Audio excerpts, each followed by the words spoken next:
Përshëndetje të nderuar zonja dhe zotrinj, përshëndetje të dashur miqtë e mi. Ja ku po ritakohemi sërish me mua Tirona Lilin pikërisht këtu në kanalin Rrëfime Jete për të ndarë bashkarisht rrëfimin e radhës.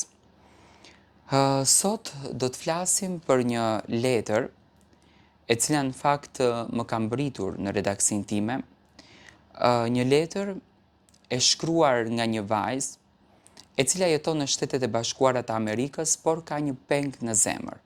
Një peng që po e shikon në ëndër çdo natë. Ajo fatkeqësisht nuk ka arritur që ta varrosë nënën e saj, por para këtij varrimit ka patur edhe një dhimbje tjetër. Mirëmbrëma Tiranë. Sot po e shkruaj këtë letër me duart edhe me shpirtin që më dridhet.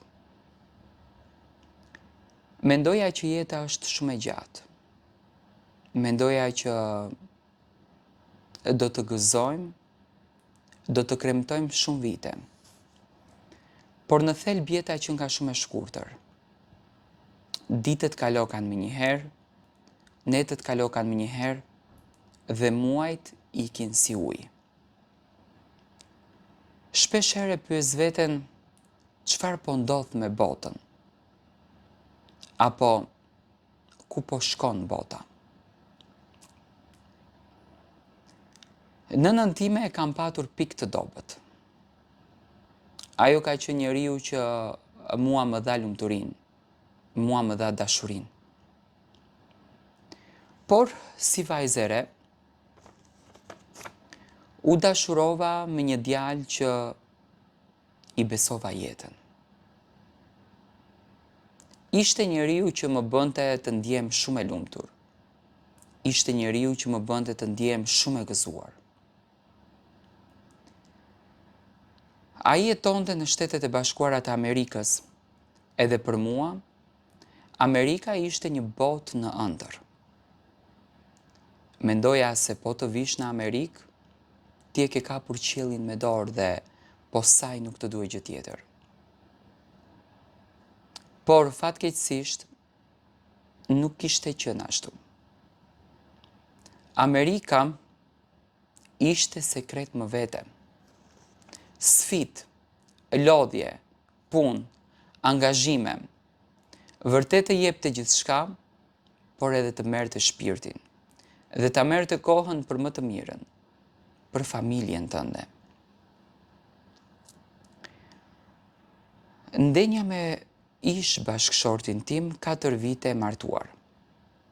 Nisën problemet, zënkat, deri në rahje, dhe mua mu desh që të largohem prej tij dhe të ndahem me të. Kur u ndava nga ai, me shumë procese gjyqësore që realisht më kanë shkuar shumë para, më duheshte që të rinis jetën time nga zero. Të punoj për vete, të luftoj për vete, dhe të jem për vete e para. Nuk bëheshte ai gjë. Shumë lodhje, shumë sfida dhe mendova që nëse do të krijoja një lidhje, unë do ta kisha jetën më të lumtur. Dhe çuditërisht unë njoha një njeri me ngjyrë. Do me thënë, unë u dashurova në një zezak. Ai ishte kolumbian, ndërsa unë shqiptare. Ishte shumë djalë i mirë, tepër i edukuar, shumë i kulturuar, njeri me zemër shumë të madhe, njeri shumë fisnik, njeri shumë bujar, njeri që në fakt më bëri që ta kuptoj botën krejtësisht ndryshe. Por, në familjen tonë, në momentin që unë u dashurova me zotrin në fjalë, filluan xhaxhallarët e mi që të bënin presion kundërdrejt nënës time, babait tim, që mua mos të më pranonte më në shtëpi. Sepse unë kisha thyer rregullin e familjes, unë kisha shkatruar familjen dhe unë nuk isha më e denjë për familjen time. Dhe kështu ndodhi. Babai më bëri telefon edhe më tha që të bësh një zgjidhje. Ose ne, ose njeriu që ti do. Por ato as nuk e takuan kolumbianin tim. As nuk e njohën. Ai është njeri me zemër shumë fisnike. Ai është njeri me shpirt shumë të bardhë. Ai pa marrë parasysh se sa e kanë ofenduar dhe se sa e kanë kërcënuar, gjithmonë më thonte, ti mos u mërzit, sepse Zoti një ditë atyre do t'ju aqon në mendje që kanë bërë gabim dhe do të kërkojnë falje kur ta kuptojnë se çfarë njeriu i mirë jam unë. Por për babain dhe për xhaxhallarët e mi ishte e tmerrshme. Gjithsesi, me nënën i mbaja kontaktet fshehurasi. Nëna kur ishte vetëm në shtëpi, në oraret tona, më telefononte. Unë asnjëherë nuk i bëja telefon. Sepse po t'ja zinte babai bisedën me mua, atëherë më do të ndodhte lufta. As nuk i shkruaja, thjesht ajo më bënte telefon kur ishte e vetme. Por unë as ajo. Por 2 muajt e fundit u sëmur rënte dhe nuk kishte mundësi që të më telefononte. Shpirti më digjeshte se çfarë po ndodh, ku është mami, çfarë bëhet me mamin.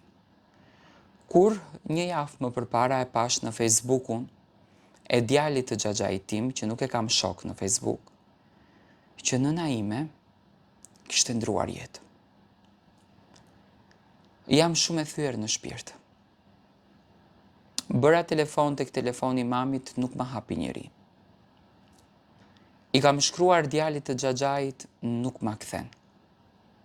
Dua të shkoj në shtëpi, qoftë edhe për të marrë një këmishë të mamit, por e kam me frikë. A do të më pranojnë, apo a do të më përzën? Këto janë 2 pyetje që unë ja bëj më së shumti vetes. Por gjithsesi, ime më, uroj që të prehet në paqe, por unë e shoh në ëndër çdo natë. Ajo çdo natë më kërkon falje, më fal bi që të shkatruam, më fal bi që të tmerruam, më fal bi që të terrorizuam. Por unë vazhdoj ta mirë kuptoj, por më besoni që nuk flë rahat. Shpirti më digjet, e zemra më qan, i them vetes se ku po shkon kjo botë. Unë dua të marr mendimin tuaj se çfarë duhet të bëj kjo vajzë.